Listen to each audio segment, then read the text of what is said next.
Hello friends, आज की इस वीडियो में हम डिस्कस करेंगे सेट थ्योरी के बारे में। तो चलिए दोस्तों, शुरू करते हैं set theory. Set theory start करने से पहले मैं आपसे कुछ सवाल पूछता हूँ। फॉर एग्जांपल दोस्तों, मेरे पास एक 100 नंबर का कलेक्शन है और मैं आपसे एक सवाल पूछता हूँ कि इनमें से इवन नंबर का सेट बनाइए और ये भी बताइए कि कौन से एलिमेंट इस सेट से को बिलोंग करेंगे और कौन से नहीं। तो आप क्या करेंगे दोस्तों, आप स्टार्ट करेंगे 1 से। ये 1 एक ऑड नंबर है, ये इस सेट को बिलोंग नहीं करता। इस तरह 2 एक इवन नंबर है, ये इस सेट को बिलोंग करता है। इस तरह 3 ऑड नंबर है, ये इस सेट को बिलोंग नहीं करता। 4 इवन नंबर है, ये इस सेट को बिलोंग करता है।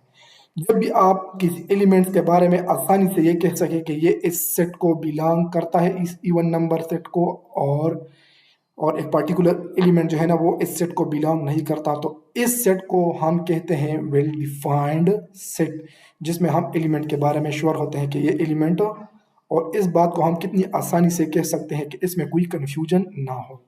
ठीक है ना दोस्तों। तो ये एक बहुत ही सिंपल क्वेश्चन था जिसमें मैंने आपसे पूछा कि इवन नंबर कौन से, इसमें इवन नंबर का सेट बनाइए, इसको कौन कौन से एलिमेंट बिलोंग करते हैं। तो ये आपने आसानी के साथ डिटेक्ट कर दिया। अब देखिए दोस्तों, एक दूसरा सवाल ये है कि ये अल्फ़ाबेट से इंग्लिश के। तो मैं अगर आपसे ये पूछूं कि सेट ऑफ वावल में कौन कौन से एलिमेंट शामिल होंगे, तो आप कहेंगे कि ए जो है ना एक एलिमेंट है वावल, ये इस सेट को बिलोंग करता है। बी इस सेट को बिलोंग नहीं करता। सी जो है ना इस सेट को बिलोंग नहीं करता। इस तरह डी, ई जो है ना इस सेट को बिलोंग करता है। आई ओ यू। तो आप इसी तरह सेट बनाएंगे बगैर किसी कंफ्यूजन के, और आप ये बताएंगे कि कौन सा एलिमेंट इस सेट में शामिल है और कौन सा नहीं। तो यहाँ भी हमारे सेट डिफाइन करने का तरीका जो है ना वो वेल डिफाइन है कि हम इस बात पे श्योर है कि कौन सा एलिमेंट इस सेट को बिलोंग करता है और कौन सा नहीं। तो ये सेट भी वेल डिफाइन है। अब फॉर एग्जांपल मेरे पास 18 पिक्चर्स है और मैं आपसे ये पूछता हूँ कि इसमें वो पिक्चर्स की लिस्ट बनाओ जो सबसे ज़्यादा खूबसूरत है। तो देखिए दोस्तों, आप यहाँ कंफ्यूज हो जाओगे, आपको ये पता नहीं लगेगा कि कौन सी पिक्चर्स या फोटोज सबसे खूबसूरत है। तो ब्यूटी जो है ना वो एक सब्जेक्टिव टॉपिक है, इसको हर एक अपने नज़रिए से देखता है। किसी के नज़रिए से कौन सी तस्वीरें खूबसूरत होंगी, तो ये अलग अलग सवाल है, इस पे सारे लोग एक साथ मुत्तफिक नहीं हो सकते। तो ये कलेक्शन जो है ना ये वेल डिफाइन नहीं है। इसके बाद देखिए दोस्तों, डिफिनीशन है सेट की। तो मैंने जो आपको एग्जांपल दिया इसको मद्देनजर रखते हुए हम इसको डिफाइन कर सकते हैं। देखिए, a set is a collection of well defined and distinct object. ये सेट के डिफिनीशन है। The term well defined mean there is no ambiguity about whether an element belong to the set or not. तो वही बात है, अगर एक well defined का मतलब यहाँ ये है कि हम किसी सेट के एलिमेंट के बारे में एम्बिगुअस ना हो, हम बिल्कुल क्लियर हो कि कौन से एलिमेंट इस सेट को बिलोंग करते हैं, एक पर्टिकुलर सेट को, और कौन से नहीं। ठीक है ना। In other word, if a set is well defined then for any object we can clearly determine whether it is a member of that set और नॉट। तो हम क्लियरली उसके एलिमेंट्स के बारे में ये कह सकते हैं कि ये इस सेट को बिलोंग करता है या नहीं। जैसा कि the set of 5 positive even number, जब भी मैं आपसे ये सवाल पूछूंगा तो आप क्या करेंगे, आप जल्दी से लिखेंगे 2 4 6 8 10, क्योंकि पॉजिटिव इवन नंबर मैंने आपसे पूछा है, तो आप ये लिखेंगे। तो ये वेल डिफाइन है। और it is clear which number belong to this set. देखिए ये क्लियर है। Set of vowels in English alphabets, तो आप जल्दी से लिखेंगे A E I O U. Everyone agrees that these are the vowels, हर कोई इस बात से मुत्तफिक है। अब उल्टा सोचते हैं, देखिए दोस्तों, नॉट वेल डिफाइंड सेट, तो वो कैसे सेट होंगे? Elements are unclear and ambiguous.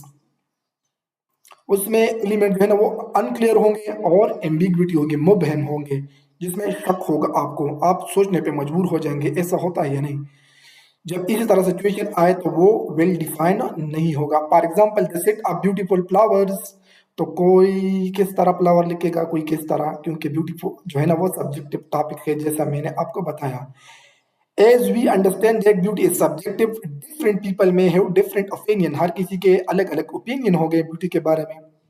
The set of good people in a class, तो गुड भी एक सब्जेक्टिव टॉपिक है, कौन से पीपल गुड है, किसी के नज़र में कोई लोग अच्छे हो गए और दूसरे के नज़र में वो बुरे होंगे, तो ये भी जो है ना सब्जेक्टिव है। Varies from person to person, देखिए यहाँ लिखा है। The set of difficult maths problem, तो ये भी वेल डिफाइन नहीं है, क्योंकि जो मैथ्स के प्रॉब्लम आपके लिए डिफिकल्ट होंगे वो मेरे लिए बिल्कुल ही आसान होंगे, तो ये भी वेल डिफाइन नहीं है। The set of smart people, तो ये भी वेल डिफाइन नहीं है, क्योंकि स्मार्ट पीपल जो है ना वो वेरी है, सब्जेक्टिव टॉपिक है। तो यह कंक्लूजन में लिखा है कि a set is well defined when there is a clear rule to determine whether an object belong to it.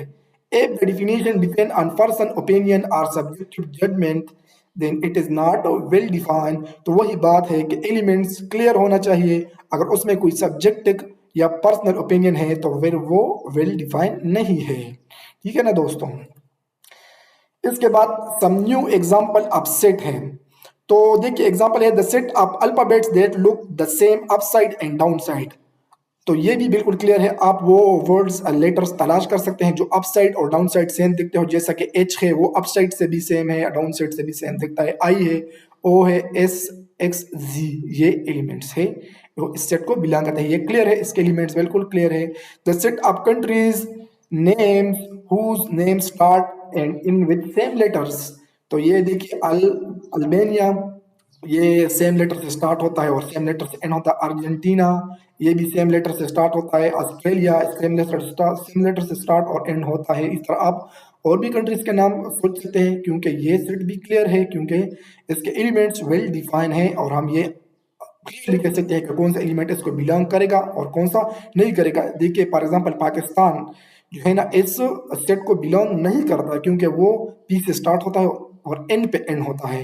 तो यहाँ से आपका थिंकिंग लेवल बिल्टअप होगा। देखिए दोस्तों लिखा है the set of English word that are palindromes. Palindrome उसको कहते हैं उस वर्ड को जिसको आप उल्टा भी करें तो वही वर्ड होता है। फॉर एग्जांपल ये रेडार वर्ड लिखा है ना, रेडार, अगर आप इसको उल्टा भी लिखें तो ये वही रेडार होगा और सिविक, तो इस तरह इसको पैलिंड्रोम्स कहते हैं। And have exactly 5 letter in each word, तो इसका भी आप सेट बना सकते हैं, ये भी बिल्कुल क्लियर है। रेडार में 5 वर्ड है और ये पैलिंड्रोम है, जिसके वर्ड्स को आप उल्टा करें तो फिर भी वही वर्ड है। सिविक ये भी एक पैलिंड्रोम वर्ड है, क्योंकि इसके वर्ड्स को आप उल्टा करें तो फिर भी वही वर्ड होता है। लेवल, रोटर, टेनिक, तो इस तरह से आप सेट बना सकते हैं और आप क्लियरली ये कह सकते हैं कौन सा एलिमेंट इस सेट को बिलोंग करेगा और कौन सा नहीं।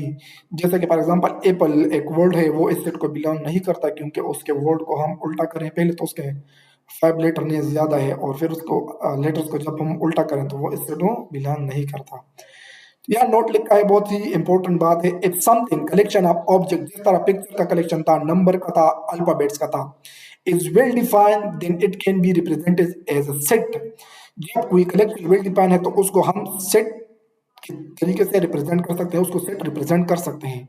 And if something is not well defined then it is not a proper mathematical set, तो वो फिर प्रॉपर मैथमेटिकल सेट नहीं होगा। मैथमेटिकल टर्म्स में वो कलेक्शन होगा लेकिन प्रॉपर मैथमेटिकल सेट नहीं होगा।